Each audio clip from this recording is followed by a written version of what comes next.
Të hënën janë mbushur 26 vjet nga nisja e bombardimeve ajrore të NATO-s mbi caqet e ushtrisë e policisë serbe.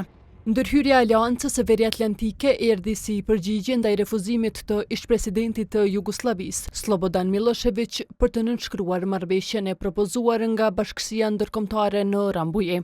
26 vite pas vendimin e NATO-s, zëdhënësi i saj në atë kohë Jimmy Shi e konsideron si më të mirin të ndërmarrë nga Aleanca. Të përfshihesh në një luftë është një kohë ankthi për të gjithë. Për nga ana tjetër, ndjenja ime kryesore ishte se nuk ishte alternativë. NATO kishte investuar shumë në besueshmërinë e saj për të qenë e gatshme të përdorë forcën, nëse kishte një arsye të mirë dhe ishte absolutisht e nevojshme. Aleatët ishin të bashkuar, sepse sigurisht ai vendim duhej të merrej me konsenzus. 24 marsin, presidentja Vjosa Osmani e ka cilësuar si ditën kur bota demokratike nuk heshti më.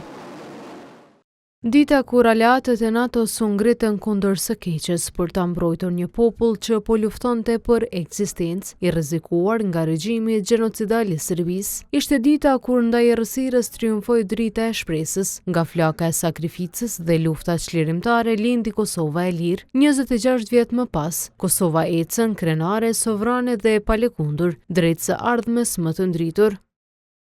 Ministri mbrojtjes Ejup Maqedonci ka thënë se me intervenimin e saj, NATO-ja ka përmbushur qëllimin e ekzistencës.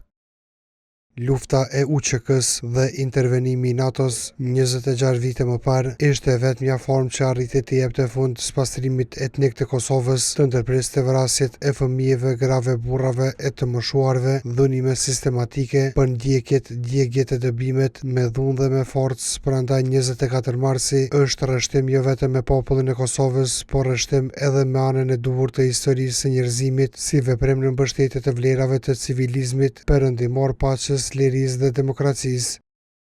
Më 18 mars 1999, përfaqësuesit shqiptar të Kosovës dhe diplomatët perëndimor nënshkruan marrëveshjen e Rambujes, e që u refuzua nga Serbia. Bombardimet që zgjatën 78 ditë bën që Serbia të zbrapsej, duke pranuar ta nënshkruante marrëveshjen e Kumanovës me NATO-n, pas së cilës forcat serbe u tërhoqën nga Kosova.